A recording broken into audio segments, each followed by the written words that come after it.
किशोरीताई, हा तोच स्पॉट आहे ताई, हा तोच स्पॉट आहे, सध्या बंद करण्यात आलं आहे. याच्यामध्ये एक व्यक्तीचा जीव गेला आहे, काय सांगा?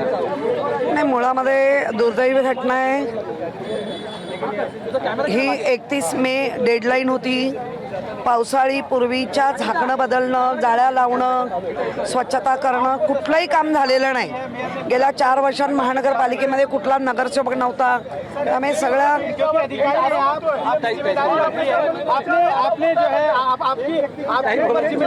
त्यामुळे मला या गोष्टीचा अतिशय मी निषेध करते. पण अधिकाऱ्यांना माहित नाहीये की याचे काम कोण सुरू केलं होतं, कोणाला दिले होते.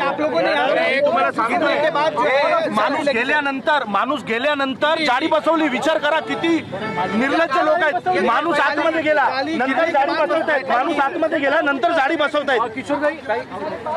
ताई काय सांगणार, अधिकाऱ्यांना पण सुद्धा माहित नाही की कोणाचं काम चालू होतं, कोण काम ताई, तुम्ही याच्यावर उभं राहू नका, हे डेंजर आहे. ताई, तुम्ही उभं राहू नका, हे डेंजर आहे. अधिकाऱ्यांना सुद्धा माहित नाहीये की कोणाचं काम. करता क्षणी आम्ही धावत आलेलो आहे, कारण मुंबईकरांच्या कायम त्यांच्या सुखदुःखात सामील होणं हे आमचं आद्य कर्तव्य समजतो. 31 मे पूर्वी सभागृहामध्ये याची चर्चा होणं गरजेची होती. आपण आजही तो पण प्रश्न ऐरणीवर आहे की सर्व नगरसेवकांकडून सूचना येतात, रिस्की काय आहे, हाय रिस्क कुठे आहे, काय आहे, ते कुठलीही चर्चा झाली नाही. ना गटनेत्यांची मीटिंग झाली.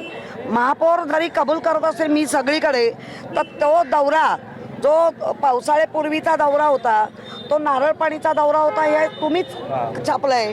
तो दे धक्क्याचा दौरा होता हे तुम्हीच म्हटलंय. तो वराड घेऊन होता दौरा हे तुम्हीच म्हटलंय. त्यामुळे मुंबईकरांना राहत कुठे ते मला दाखवा. पण उपमहापौर आणि बीएमसी कमिशनर यांची राजीनामाची मागणी केली आहे, काय तुम्हाला अयोग्य वाटतं काय? उपमहापौरांना मी एक प्रेमळ सल्ला देते, हे सगळं झाल्यानंतर सल्ले नका देऊ. जेव्हा असता आम्ही या मुंबईकरांसाठी आम्ही तुमच्या सोबत आहोत. लावा मीटिंगच होत नाहीये, काय करायचं काय? दुसऱ्या कुठल्या तरी मीटिंग घेऊन 10 तास सभागृह चालवणं म्हणजे मुंबईकरांचं हित नाही.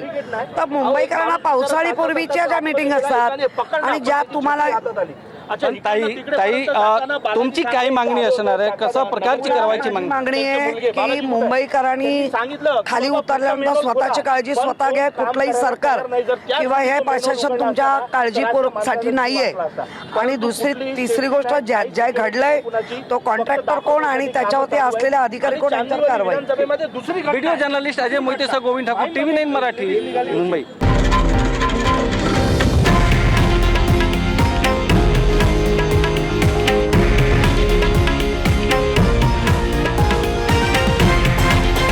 हे आहे देशातील नंबर 1 न्यूज नेटवर्क आणि आपण पाहत आहात TV9 मराठी, एकमेव.